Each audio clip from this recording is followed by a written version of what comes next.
अस्सलाम वालेकुम इमरान भाई। वालेकुम अस्सलाम। बहुत शुक्रिया। सिर्फ एक गुजारिश है कि पाकिस्तान में लोग मुझे सुनते हैं, लोगों का बहुत शुक्रिया। दोस्त है, उन्होंने मुल्तान में एक छोटा सा रेस्टोरेंट बनाया। तो रेस्टोरेंट बना के उसके बाद चंद दिन के बाद वो मुझे मिले आके। वो देसी खाने पकाते हैं और ठीक चल भी गया। उन्होंने कहा ठीक 1.5 हफ्ते के बाद हमारे पास भाईजान रसीदें पहुंचना शुरू, ये फलां। कहता है हमें तो पहली दफा पता चला कि इतने महकमे हैं जिनको पैसे देने पड़ते हैं। तो मैंने कहा क्यों दे रहे हैं? कहते जी उसके बाद कमिश्नर साहब की टीम आ गई बिल्कुल सामने, यहाँ पे आप मरियम नवाज की फोटो वाला वो लगाए कि रोटी इतने की है।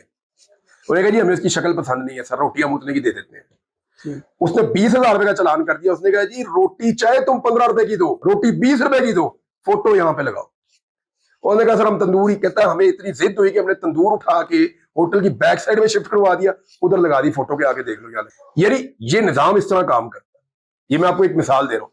तो शुएब शेख साहब के साथ भी यही हुआ। मैं आपको ये बताता हूँ कि सबसे पहले सुल्तान लखानी साहब है, उनको ये पता है कि जो आदमी जो काम कर सकता है वो दे देते हैं। वो उम्र नहीं देखते, वो जात पात नहीं देखते, वो अमीर गरीब नहीं देखते। सुल्तान लखानी साहब सिर्फ टैलेंट देखते हैं। उन्होंने मुझे एक ही सवाल किया, एंजॉय कर रहे हो अपना काम? काम में मुश्किल क्या, आसानी क्या? वो कहते हैं अगर आप अपना काम एंजॉय कर रहे हैं तो कि बेटा। जब रिपोर्टर था तो मैंने 5 साल तो मैं रिपोर्टिंग ही करता रहा, और उन 5 सालों में 5-6 सालों में मेरी सिर्फ 3 छुट्टियां मेरी शादी की थी। मैं अपनी मेहंदी वाले दिन ऑफिस में ड्यूटी करके गया था। मैं ईद पे छुट्टी इसलिए नहीं करता था कि जो दूसरे शहरों से आए हुए हैं वो अपने घर चले जाएं ईद मनाने के लिए। मैं किसी ईद पे छुट्टी नहीं करता था, ना छोटी ईद पे ना बड़ी ईद पे ऑफिस जाता था मैं। मेरी कोई छुट्टी नहीं है। और मेरी जो एवरेज ड्यूरेशन निकलती थी काम करने की, मेरे रिपोर्टर लड़ते थे मेरे से, महीने के बाद वो 14 से 15 घंटे निकलती थी। 16-18 घंटे में नॉर्मल काम करता था। और मेरी 24 घंटे मेरी तरफ से ये ऑफर होती थी मेरे चैनल को कि जब मर्जी मुझे कॉल करें, जहां मर्जी भेजने में चला जाऊंगा। तो एक रोल जो है ना वो मोहम्मद इलियास साहब का बहुत बड़ा है। मेरे ब्यूरो चीफ थे, उन्होंने बहुत सपोर्ट किया। उन्होंने मुझे मुश्किल जगहों पे भेजा, हर मुश्किल के लिए उन्होंने ट्रेन किया, जाओ इधर देखो कोई नहीं, और कॉन्फिडेंस देते थे। यानी ऐसा बहुत दफा हुआ कि मेरे ऊपर लोग शिकायतें लेकर आ गए ऑफिस के अंदर कि भाई इसने हमारे खिलाफ ये खबर क्यों लगाई है। बाहर बंदे एक दफा पहुंच गए, पुलिस वाले शिकायत लगाते थे हमारे खिलाफ खबर क्यों दे रहा है। और लोग हैं, दबाव आता था, सियासी दबाव आता था। उन्होंने हमेशा दबाव अपने ऊपर अब्जॉर्व किया, उन्होंने उस बोझ को उठाया और मुझे कहा कि आप इंडिपेंडेंट होकर अपना काम करें, उससे आपको कॉन्फिडेंस मिलता है। तो ये उनका बहुत बड़ा करेक्टर है। फिर एक हमारे फैसल सयानी साहब होते थे कराची के, वो एक प्रोग्राम कुछ बंद हुआ, कोई प्रॉब्लम हो गया, तो उन्होंने वहां पे मुझे ट्राई कर दिया बुला के। उन्होंने कहा ये कर सकता है, उन्होंने कहा यू कैन डू इट, आप कर सकते हैं। तो शौकत भाई के साथ बैठ के मैं मॉक प्रोग्राम करता था। और फैसल सयानी साहब थे। फिर एक हमारे अंजुम साहब है जो कामरान शाहिद के प्रोड्यूसर हैं। तो अंजुम साहब जो है ना, अंजुम फारूक साहब, इन्होंने मेरा पहला प्रोग्राम रिकॉर्ड करवाया था। मेरा फर्स्ट प्रोग्राम जो है, जो मॉक प्रोग्राम था, वो इन्होंने रिकॉर्ड करवाया था। अबू बकर साहब और अंजुम साहब, इन दोनों ने रिकॉर्ड करवाया था। अबू बकर साहब ने मुझे सारा कंटेंट बताया था कि कैसे करना है। अंजुम साहब ने पीछे से जो कैमरे हैंडल करवाए थे, वो जो पीसीआर होता है। तो इन दो लोगों ने, इनका भी एक रोल है, मैं भूल नहीं सकता कभी भी। अब मेरा पहला प्रोग्राम जो है ना, उसमें अबू बकर साहब और अंजुम साहब ये दोनों लोग थे। फिर एक जो है वो राणा नवीद साहब थे। राणा नवीद साहब आए जनाब, और बड़े थके हुए थे, बड़े लंबे टूर से आए थे। तो वो काम करते थे मुनीर जहांगीर साहबा के साथ, उनका वो प्रोजेक्ट खत्म हो रहा था।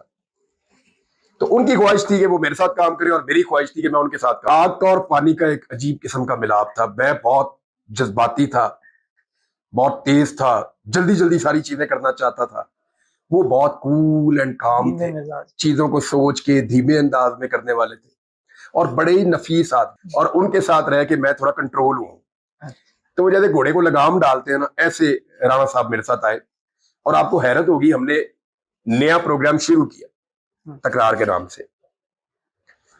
ये प्रोग्राम पहले कहीं होता था, फिर हमें मिल गया, हमने शुरू किया इसको। तो हमें मजहर अब्बास साहब का बहुत बड़ा रोल है।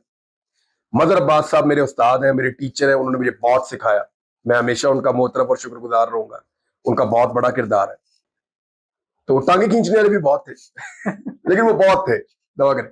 तो मजहर अब्बास साहब ने भी मुझे बड़ा सपोर्ट किया, फैसल सयानी साहब ने शुरू में किया, और फिर बस चल पड़ी गाड़ी। राणा साहब के साथ फिर मैंने जब तक प्रोग्राम किया उन्हीं के साथ किया।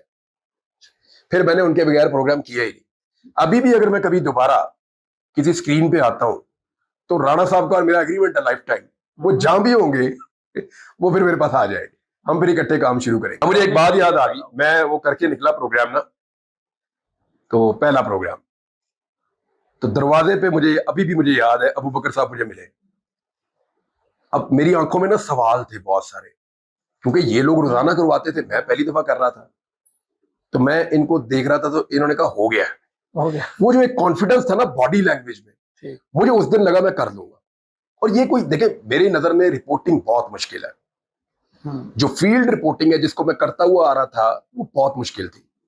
वहां देखे मैं बम धमाकों में मैं जख्मी हुआ, गोलियां लगते लगते मैं कई दफा बचा हूं, अस्पताल पहुंच गया हूं मैं जख्मी होकर बार बार। बड़ी अजीब मैंने सूरत में रिपोर्टिंग की है, जहां कोई भी रिपोर्टर नहीं जाता था ना, बातों का मना करते थे हम नहीं जा रहे, मैं वहां चला जाता था और कई दफा मैं पंगों में फंसा बहुत बुरी तरह। तो वो रिपोर्टिंग बहुत मुश्किल थी, स्पेशली जैसी रिपोर्टिंग मैंने की।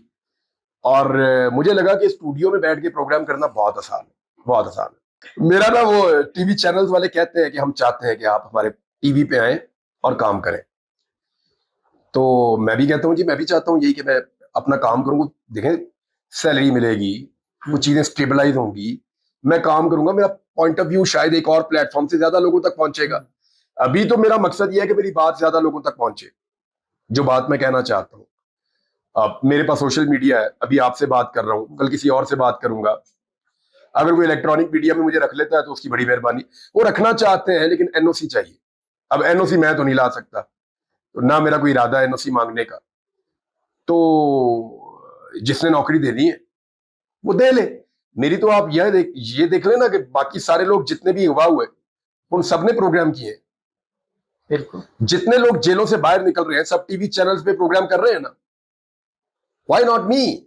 मैं हैरान होता हूं कि कोई एक एंकर भी मुझे दावत नहीं देता अपने प्रोग्राम में कि आओ बैठो बात करो, क्यों? यानी मैं बहुत गैर जिम्मेदार आदमी तो नहीं हूं, मैं यही काम करता रहूं सारी जिंदगी। मुझे कोई टीवी चैनल कोई एंकर अपने प्रोग्राम में बुला नहीं सकता, ये ऐसी पॉलिसी है इस मुल्क में इस वक्त। आप ये कर रहे हैं पॉडकास्ट, आप हौसला करके इसको चला देंगे, और भी कुछ लोग कर लेते हैं वो भी चला देते हैं, लेकिन जो इलेक्ट्रॉनिक मीडिया उसके दरवाजे तो मेरे लिए ऐसे बंद किए हैं, शायद किसी ने जिद में बंद किए हैं कि ये टीवी पे नजर ना आए। तो ऐसे ही हो रहा है। पहली गाड़ी जो है ना, पैसे जमा किए हुए थे मैंने और थोड़े थोड़े करके, तो एक पुरानी गाड़ी ली थी प्लाट्स, वो भी हमारे पास है।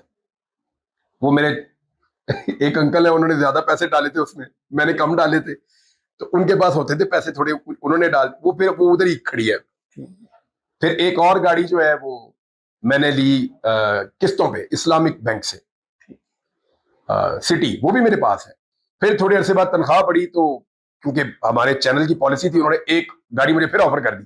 जब उसकी किस्तें पूरी हुई तो फिर हमने ले ली सिविक, सिविक की भी 3 साल में किस्तें पूरी हो गई, तो फिर हमने ले ली किस्तों पे डबल केबन रेवो, ये भी किस्तों पे लिया 2 साल की किस्तों पे। तो चैनल वाले उसका एक हिस्सा डालते थे, बाकी मैं डालता था, ये भी पूरा हो गया। उसके बाद आ गया सोशल मीडिया, तो इनकम और बढ़ गई मेरी। घर बनाना था, अल्लाह ताला ने वो भी घर भी दे दिया, तो उसमें फिर मैंने एक गाड़ी और, ये जो मैं अभी चलाता हूं गाड़ी। तो नाज़रीन, आप देख रहे थे इमरान रियाज खान को। मोहतरम नाज़रीन, जुड़े रहिए हमारे साथ, अब मुलाकात होगी नेक्स्ट पार्ट में। अब तक के लिए इतना ही, अपना और इस चैनल का ख्याल रखिएगा। अल्लाह हाफिज।